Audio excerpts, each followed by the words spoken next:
Tudo bem, meu amigo? Beleza? Professor Roque aqui com você para dar continuidade ao nosso estudo de genética, beleza? Então lembre aí que a gente já começou a trabalhar genética, já falamos sobre a primeira lei de Mendel, os trabalhos de Mendel com as ervilhas, certo? E a aula de hoje vai ser sobre heredogramas ou árvores genealógicas. Você já ouviu falar sobre o heredograma? Você já viu uma imagem como essa, por exemplo, em algum estudo que você fez? Então o que é o heredograma, também conhecido como árvore genealógica? É uma forma gráfica de você estudar o histórico de uma determinada doença genética. Então, quando você quer ver, por exemplo, se você tem chance de ter um filho com uma determinada doença genética, qual a probabilidade, então muitos médicos fazem o que nós chamamos de heredogramas ou árvore genealógica, onde ele vai verificar ali na sua família a possibilidade de você ter um filho, um descendente, né, que vai desenvolver algum tipo de doença. Então, para que você entenda os heredogramas, esses símbolos aqui, é necessário que você saiba o significado de cada um deles. Então vamos aprender qual o significado de cada símbolo? Então vamos nessa. Bem, pessoal, então vamos entender um pouco sobre a simbologia que é adotada nessa parte da matéria que estuda os heredogramas, né? Que são essas formas simbólicas de representar o histórico de uma determinada doença na família. Então, por exemplo, como que nós representamos, por exemplo, o sexo masculino no heredograma? Nós representamos através de um quadrado, igual você está vendo aqui, ó. Certo? Então, esse quadradinho significa o homem, certo? E o sexo feminino? O sexo feminino nós representamos através desse círculo, né, que representa a mulher. Muito bem, até aí muito fácil. Como que eu represento, por exemplo, que o homem casou com uma mulher? Eu represento dessa forma aqui, ó. Coloco um tracinho, né? Um homem casou-se com a mulher. E esse é o significado de casamento. Certo? Então vamos supor agora, o homem casou com a mulher e teve um filho do sexo masculino. Como que eu representaria essa simbologia no heredograma? Nós representaríamos dessa forma aqui, ó, o quadradinho ligado com o círculo, né? E o sinal de baixo, que significa aí filiação. Muito bem. Então como que eu representaria, por exemplo, aqui eu coloquei um filho só. Vamos colocar mais filhos. Vamos supor, o homem casou com a mulher e teve 3 filhos, 2 homens e uma mulher. Como que eu representaria isso? Dessa forma aqui, ó. O homem casou com a mulher, teve 3 filhos, né? E essa parte de baixo que você está vendo aqui dessa simbologia, trata-se da irmandade, né? Que são os irmãos. Muito bem. Mas lembra que você não fica estudando os heredogramas para ficar falando, o homem casou com a mulher, teve um monte de filho. Não, você está estudando uma determinada doença, uma determinada anomalia genética, uma característica que pode aparecer na sua família, certo? Então, como que eu represento aquele indivíduo que está afetado, que foi afetado pela doença? Por exemplo, eu estou representando a possibilidade de eu ter um filho com albinismo, certo? Como que eu representaria esse indivíduo albino? Eu representaria dessa forma aqui, ó. Eu pinto o quadrantezinho, né? O quadrantezinho que está sendo identificado, quadradinho pretinho, ele significa que o indivíduo é afetado pela doença, certo? Então vamos supor aqui que a gente fez essa representação da família. Um homem casou com uma mulher, teve 2 filhos homens e uma menina. Só que essa menina é albina. Como que eu representaria isso? Dessa forma aqui, ó, é só pintar o quadrante aqui da filha, né, que desenvolveu o albinismo, certo? Então é dessa forma aqui que o heredograma funciona. Você vai analisar várias gerações de uma mesma família, né, e analisar a probabilidade, geralmente, de alguma doença aparecer. Então aquele indivíduo que é afetado, seja pelo albinismo, seja pela polidactilia, seja pela anemia falciforme, qualquer doença que você está estudando, certo? Aquele indivíduo que é afetado, você vai marcar aqui, né? Marcar o símbolo de preto, igual eu disse para você. Muito bem, esses são os principais símbolos a serem utilizados, certo? Mas nós temos outros, por exemplo, um bem muito utilizado também dentro de estudos da genética é esse símbolo que indica casamento consanguíneo, que é esse aqui que você está vendo, onde você coloca 2 traços aí entre o homem e a mulher que estão casando. Lembra que um tracinho só significa casamento, os 2 significam casamento consanguíneo. Lembra, casamento consanguíneo é aquele tipo de casamento que acontece dentro da família. E daí, professor, que tem que identificar? E daí, meu amigo, lembra que casamento consanguíneo aumenta muito a probabilidade de aparecimento de doenças genéticas que estão dentro da sua família, certo? Então, se você casa com uma prima sua, com um parente próximo, né, a chance de uma doença de caráter recessivo, né, ou seja, os indivíduos normais terem uma doença no seu filho é maior quando esse casamento é consanguíneo, beleza? Então representamos por esses dois tracinhos aqui. Outro símbolo é esse daqui que você está vendo, ó, que significa sexo indeterminado. O que isso quer dizer? É quando você geralmente não sabe o sexo, né? Por exemplo, um indivíduo nasceu e você realmente não sabe se é homem ou mulher, certo? Então você coloca esse símbolo indicando sexo indeterminado, beleza? Outros símbolos utilizados aqui nos heredogramas são esses daqui, ó, gêmeos univitelinos, né? Lembra que os gêmeos univitelinos são aqueles gêmeos iguais, né, que tem o mesmo DNA, então provavelmente, né, característica genética que aparecer em um vai aparecer em outro. E o segundo símbolo são os gêmeos bivitelinos ou gêmeos fraternos, né? Você pode perceber aí que os gêmeos fraternos estão até representados com sexos diferentes. Apesar de serem gêmeos, eles vão possuir sexos diferentes, o que é muito comum em gêmeos fraternos, já que eles são frutos de 2 óvulos que foram fecundados por 2 espermatozoides. Beleza, meu amigo? Muito bem. Então, ó, vou mostrar para você aqui agora um heredograma completo, mostrando 3 gerações aqui de uma família, né? E você pode verificar aí através dos símbolos que alguns estão marcados, ou seja, alguns indivíduos dessa família são afetados por uma doença, certo? Então, como que a gente lê um heredograma como esse? Nós falamos assim, ó, pode perceber que na lateral nós temos aí os algarismos romanos, 1, 2 e 3. Essas são as gerações, né? E os números, e os outros números, né, indicam os indivíduos. Então, por exemplo, ó, na geração 1, eu tenho um indivíduo 1, que é do sexo feminino, e o indivíduo 2, que é do sexo masculino. Esse indivíduo 1 do sexo feminino, ele é afetado pela doença, pode ver que ele está marcadinho aí, beleza? Na geração 2, nós temos o indivíduo 1, 2, 3 e 4. O indivíduo 1 do sexo feminino, o indivíduo 2 do sexo masculino e o indivíduo 3 e 4 do sexo feminino. E na geração 3 nós temos o indivíduo 1 e 2, o indivíduo 1 do sexo feminino e o indivíduo 2 do sexo masculino e afetado, certo? Então vamos supor aqui, por exemplo, que essa doença que ele está falando aqui nessa imagem seria o albinismo, certo? Por exemplo, nós estamos falando do albinismo. Qual seria, por exemplo, o genótipo do indivíduo 1 da geração 1? Como ele é afetado, você imaginaria, né, que o indivíduo 1 da geração 1, essa mulher aí que está sendo representada, como ela é albina, qual é o genótipo de uma pessoa albina? Você aprendeu comigo aqui que o albinismo, o genótipo de um albino é azinho, que é uma herança de caráter recessivo, certo? Beleza? Muito bem. E qual seria o genótipo do indivíduo 2 ali, do homem normal ali que casou com essa mulher albina? Bem, nesse caso, ele vai poder ter 2 tipos de genótipo. Ele pode ser homozigoto dominante, azão, ou ele pode ser azão-azinho, certo? Isso se estivermos falando do albinismo, beleza? E na geração 2, professor, quais são os genótipos aí dos indivíduos aí 1, 2 e 3 e 4? Bem, você pode perceber que todos são normais. Então, todos eles vão ter o gene dominante para o albinismo, ou seja, todos eles vão ter uma azão, certo? Mas como você pode perceber, aquele indivíduo, os filhos aí do casal, né, da geração 1, 2, 3 e 4, eles necessariamente vão carregar o gene para o albinismo, apesar de não desenvolver a doença. Ou seja, eles vão ter um azinho. Por que, professor, você pode dizer isso? Porque você pode ver que a mãe deles é albina. Então, a mãe dele, como era azinho, o único gene que ela podia passar é o azinho. Então, ele pegou o gene normal do pai, azão, e o gene azinho da mãe, certo? Que é o único que ela tinha para passar. Então, os indivíduos 2, 3 e 4 da geração 2, eles vão ser heterozigotos para o albinismo. Azão, azinho, todos eles. E o indivíduo 1 da geração 2, professor, que é um outro indivíduo que não é da família e não é filho daquele casal que você mostrou.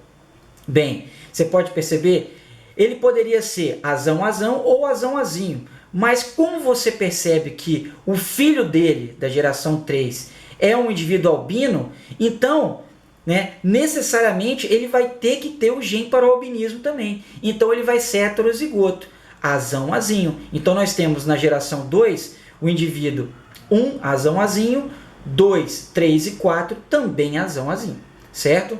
Muito bem.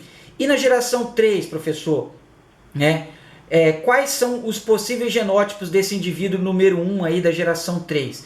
Esse indivíduo 1 da geração 3, ele pode ser azão-azão, certo? Ou azão-azinho, porque ele é normal, beleza? Então ele tem 25% de chance de ser azão-azão, e 50% de chance de ser azão-azinho, se você fizer o quadro de Punnett ali na geração ali. E o indivíduo 2 da geração 3, como ele é afetado, como ele é albino, qual é o genótipo dele? Azinho-azinho, tá certo? Então nós temos aí um heredograma, uma árvore genealógica, e mostrando aí o genótipo de todos os indivíduos. Como eu disse, nós estamos falando de uma doença recessiva, autossômica recessiva, que é o caso do albinismo, beleza? Muito bem. Então, vou colocar agora uma atividadezinha para você, certo? Eu quero que você leia essa atividade, tente resolvê-la sozinho, certo? Eu vou dar um tempinho, você para o vídeo aí para conseguir tentar resolver sozinho. Depois, a gente vai resolver junto, beleza? Então, tá aí a atividade. Dá uma lida nela boa, para o vídeo agora e tenta responder sozinho. Tentou responder, meu amigo? Jura por Deus? Então, vamos lá. Vamos dar uma lida nessa questão aqui com você. Ele fala o seguinte, na espécie humana, o albinismo é determinado por um gene recessivo em homozigose. Isso você sabe, certo? Já a polidactilia, a presença de mais de 5 dedos em cada pé, em cada mão, é determinada por um gene dominante. Então você sabe disso porque você assistiu a aula sobre albinismo e polidactilia. Ele quer dizer o quê? Que o albinismo é uma herança de caráter recessivo, e a polidactilia é uma herança de caráter dominante. Muito bem, continuando. As fichas contendo os heredogramas de duas famílias, de um paciente albino e outra de um paciente polidáctilo na mesa de um geneticista. Uma dessas fichas tem seu gráfico reproduzido a seguir, certo? Então ele fala o seguinte, que ele achou esse heredograma aí em cima da mesa do médico, e ele não sabe se esse heredograma trata-se de uma doença de caráter recessivo, que é o caso do albinismo, ou uma doença de caráter dominante, que é o caso da polidactilia, certo? Então, a letra A ele pergunta, qual dos pacientes, albino ou polidáctilo, pertence à ficha que contém o heredograma acima? Ele quer saber se o heredograma acima vai ser de um paciente albino ou polidáctilo. Bem, como que a gente resolve essa questão? Então, vamos supor que seria o albinismo, essa doença que ele está falando aqui. Então, o genótipo desse indivíduo da primeira geração do casal seria azinho-azinho e da mulher aqui azinho-azinho também.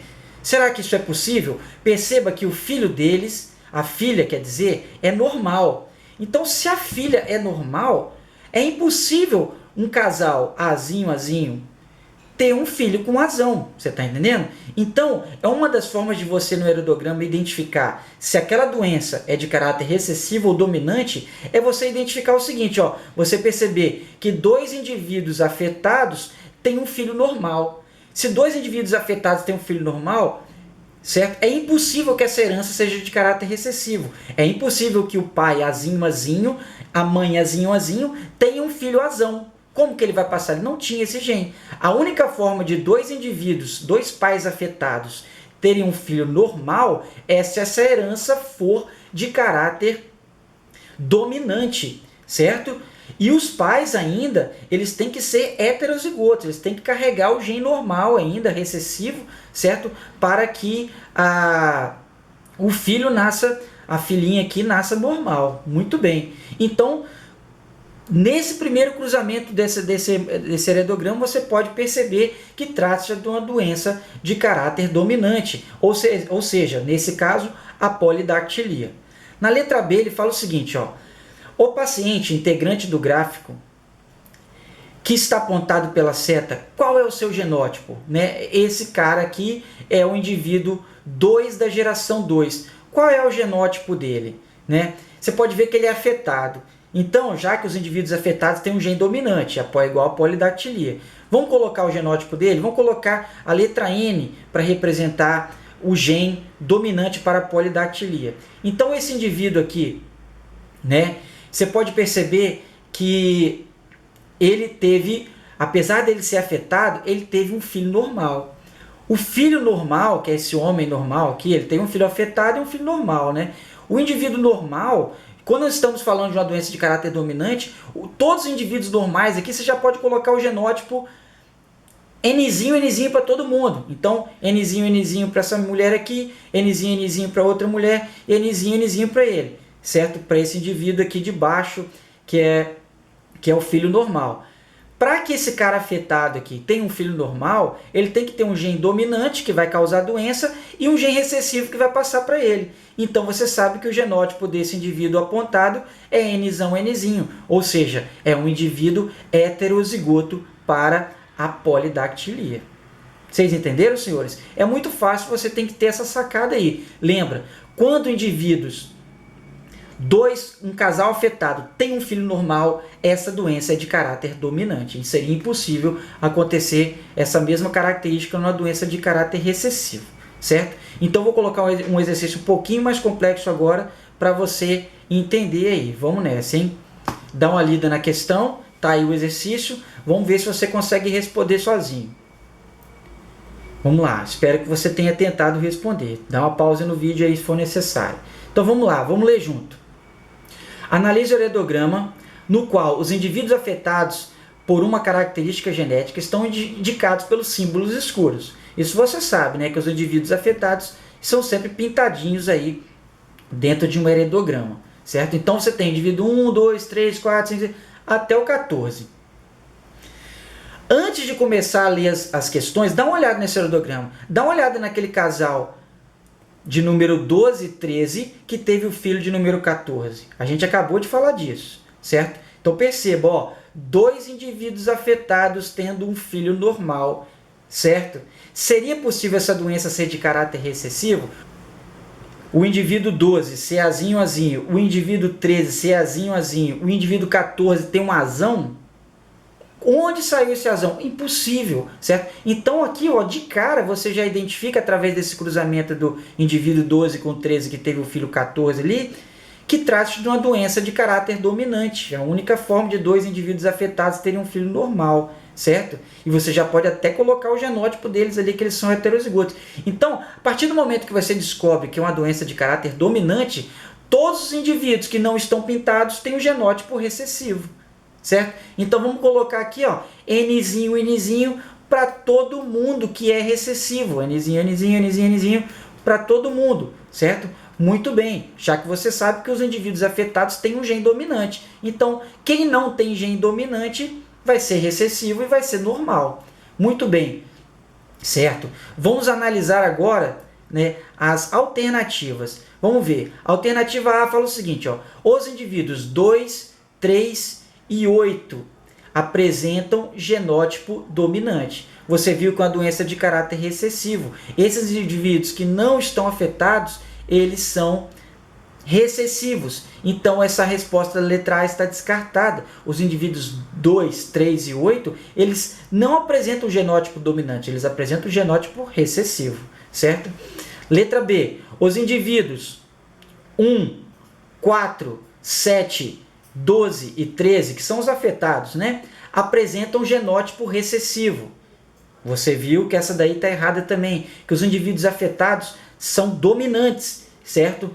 Por quê? Por causa do casal 12 e 13 que eu falei para você lá, certo? A única forma de indivíduos afetados terem um filho normal se a herança for de caráter dominante, beleza? Então a letra B está descartada, certo? Vamos analisar a letra C. Nenhum indivíduo do heredograma apresenta genótipo recessivo. Pô, a grande maioria do heredograma apresenta genótipo recessivo. Dá uma olhada. Todo mundo é Nzinho quase. Então a letra C está descartada. Vamos lá. Letra D. Nenhum dos indivíduos do heredograma apresenta genótipo homozigoto dominante. Essa daqui é a resposta da questão, certo? Por quê? Você pode verificar, né, que, por exemplo, os indivíduos que não estão pintados, eles apresentam genótipo homozigoto recessivo, certo? Então, se você analisar os que estão pintados, que são dominantes, você vai perceber que todos são heterozigotos, que apesar deles serem afetados pela doença, eles vão possuir filhos normais, ou seja, eles vão carregar o gene normal, apesar de apresentarem o gene para essa doença, certo? Então, os indivíduos, né, que estão pintadinhos aí, eles vão ser heterozigotos. Os indivíduos que não estão pintados, eles são homozigotos recessivos, ou seja, a letra D está certa, que fala que nenhum dos indivíduos do heredograma apresenta genótipo homozigoto dominante, certo?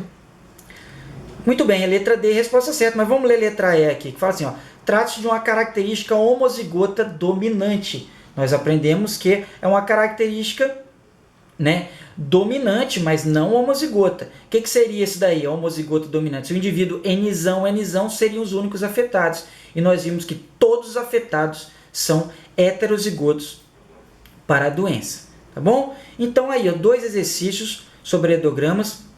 Espero que você faça mais exercícios sobre isso, que é importante para você praticar. Bem, pessoal, espero que você tenha entendido o que é um heredograma, a importância de fazer esses heredogramas, né, para decifrar a possibilidade de aparecimento de doença numa família, certo? Então é importante que você faça os exercícios para você aprender a lidar com esses heredogramas, saber o que é e não errar uma questão dessa no vestibular, tá bom? Espero que você tenha entendido os exercícios, espero que você tenha participado aí da aula e tenha gostado. Então dá um like aí se você gostou, tá bom? Professor Roque Alves, para tirar suas dúvidas dentro da área da biologia. Até mais!